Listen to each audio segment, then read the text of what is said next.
So, ఆ స్థాయిలో 'లులు' పైన రీసెర్చ్ చేసి పవన్ కళ్యాణ్ క్యాబినెట్ సమావేశంలో మాట్లాడడంతో, అవును తప్పు జరుగుతోంది, పొరపాటు జరుగుతోంది. 'లులు' మరీ అతి చేస్తోంది, ఎక్కువగా బిహేవ్ చేస్తోంది, ఎక్కువ లబ్ధి అడుగుతోంది అని మంత్రి క్యాబినెట్ సమావేశంలో చెప్పాల్సొచ్చింది. ఇక మంత్రి కూడా అలా చెప్పిన తర్వాత, అధికారుల దగ్గర ఇన్ని రిలాక్సేషన్స్ ఎందుకు ఇస్తున్నారు అన్నదానికి అధికారుల దగ్గర ఆన్సర్ లేకపోయిన తర్వాత, పవన్ కళ్యాణ్ దీనిపైన రీసెర్చ్ చేసి వచ్చినట్లుగా వరుసగా ప్రశ్నల పరంపర, ప్రశ్నల వర్షం కురిపిస్తున్న నేపథ్యంలో తప్పక ఏం చేయాలో తెలియక ముఖ్యమంత్రి చంద్రబాబు కూడా అవునా లులు అలా ఎలా చేస్తుంది? మరి అటువంటి గొంతెమ్మ కోరికలు కోరితే ఎలా? అంటూ చంద్రబాబు నాయుడు గారు కూడా లులు పైన అసహనం వ్యక్తం చేశారట.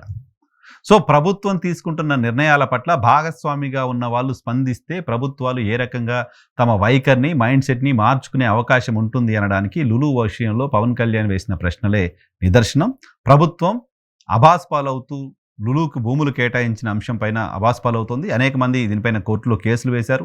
తెలుగుదేశం పార్టీకే చెందిన మాజీ మంత్రి వడ్డే శోభనాద్రిరావు కూడా దీనిపైన హైకోర్టులో కేసు వేశారు. సో, ఈ నేపథ్యంలో పవన్ కళ్యాణ్ ప్రశ్నల తర్వాత అయినా ప్రభుత్వం కాస్త తగ్గుతుందా? లులుని కంట్రోల్ పెడుతుందా? లులుకి అపార లబ్ధి చేకూర్చే ప్రయత్నాల్ని ఆపుతుందా లేదా చూడాలి. కానీ భవిష్యత్తులో లులు లాంటి విషయాల్లో ప్రభుత్వానికి ఇబ్బంది కలిగితే, నష్టం కలిగితే పవన్ కళ్యాణ్ మాత్రం దాని నుంచి ఎస్కేప్ అయ్యే పరిస్థితి ఉంటుంది.